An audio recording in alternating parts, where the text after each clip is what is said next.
আসসালামু আলাইকুম, সবাইকে সালাম দিয়ে শুরু করলাম।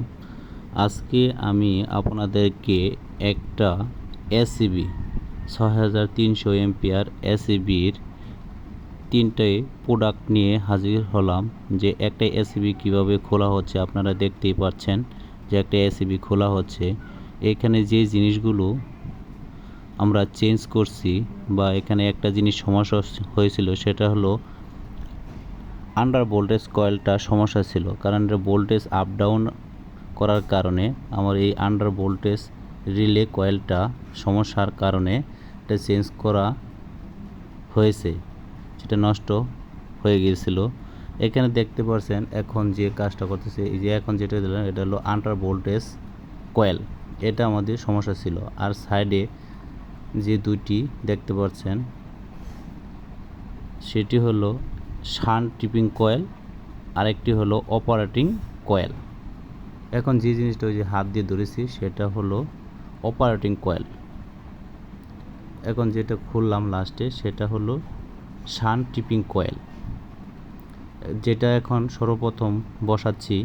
সুন্দরভাবে না বসালে স্পার্ক সৃষ্টি হওয়ার সম্ভাবনা থাকে, তাই এখানে সুন্দরভাবে আমি এটা বসাতে হবে।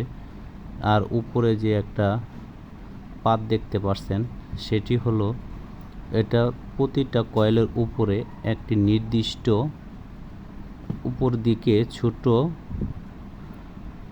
জিনিস থাকে, সেটা হলো গোল থাকে ওটা। আর ওই উপরে যে স্টিলের পাটটা ওটার ভিতরে ছিদ্র থাকে, ওই ছিদ্রের সাথে মিলিয়ে তারপরে আমার এই কাজটা সম্পূর্ণ করতে হবে।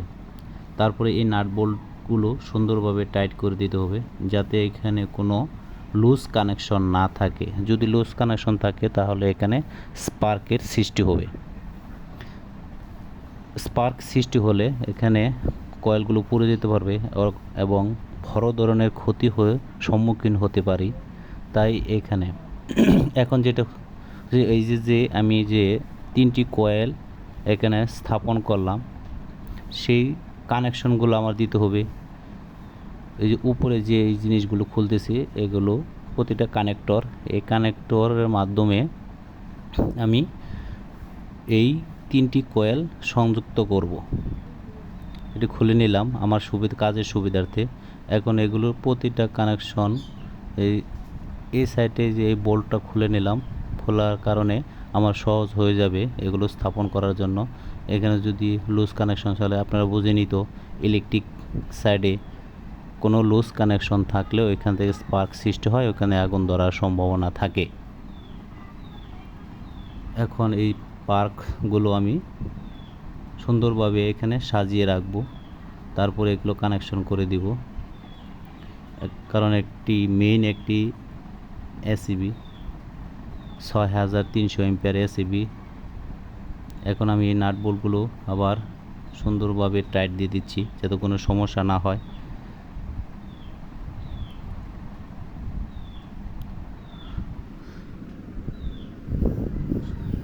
সুন্দরভাবে এখন এইগুলো আবার বসিয়ে দেব এদের উপরে চাপ দিয়ে।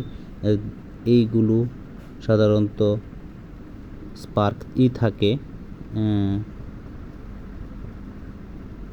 এখানে সাইডে দেখছেন অন অফ করার জন্য মূলত